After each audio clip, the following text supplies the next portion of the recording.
Palasyo at Anti-Money Laundering Council may paglilinaw sa issue tungkol sa assets o ari-arian ni dating Pangulong Duterte. Naritong news scoop ni Ian Articona.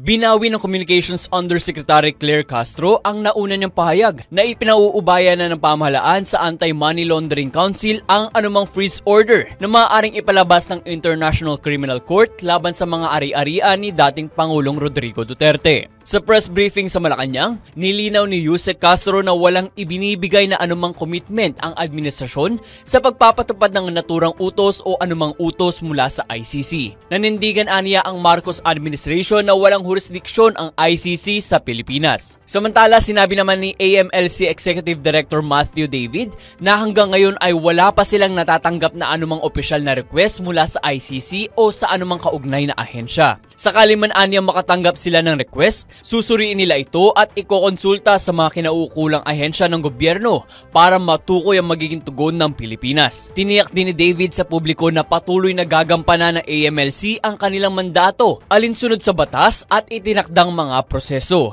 At yan ang News Scoop. Ako si Ian Articona, nagbabalita ng tama, naglilingkod ng tama.